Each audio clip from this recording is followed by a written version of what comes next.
कहानी के पता नहीं के आज हम अपने जिगर के टुकड़ा के चिता जला के आ रहल बानी। जौना के शंकरवा बहुत के घाट उतार देलस।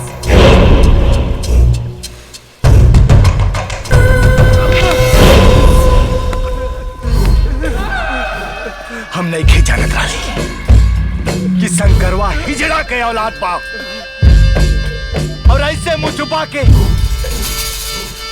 मोहल्ला से भाग जाए साला।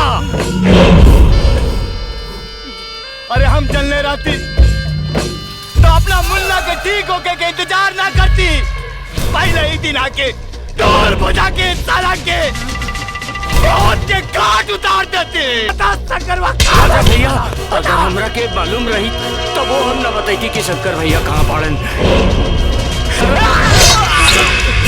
बोला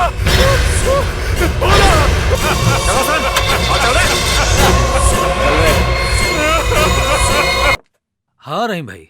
दीनदयाल बाबू, अरे यहाँ की स्थिति बहुत खराब बा।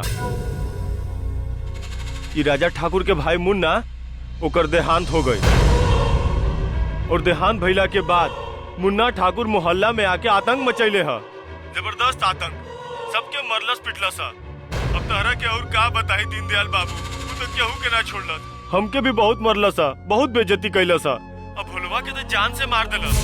अच्छा मियां, अरे साले रुक।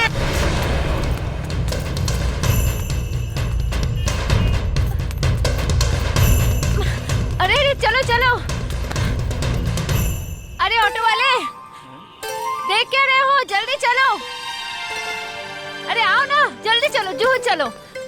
ये क्या मैडम, पूछ भी नहीं रही हैं, हम जाएंगे नहीं जाएंगे, दंदना के बैठ गई। देखो मेरे पास बकवास सुनने के लिए टाइम नहीं है, तुम चल रहे हो कि मैं उतर जाऊं? अरे चलो ना, जल्दी चलो। एक तो पूछत नहीं कि ऊपर से बकबका तारी। चला भगाओ गाड़ी, बच के रहिए चाहिए साली। भगाओ गाड़ी, अरे गाड़ी भगाओ। क्या बात बा मैडम, ये लोग तोहरा पीछे पड़ल बका। रोक साला, अरे रोक। नहीं तो हमरा पीछे काहे पड़े हम का कहने हम? तू ऑटो तेज चलावा ना, हमरा जल्दी पहुंचे के बा। अच्छा तर वो हमरे तरफ के बानी और हमरे के फसावल चाहता नहीं, ये बात ठीक नहीं है मैडम। हम काहे फसावे के चाहब? तू तनी ऑटो तेज चलावा।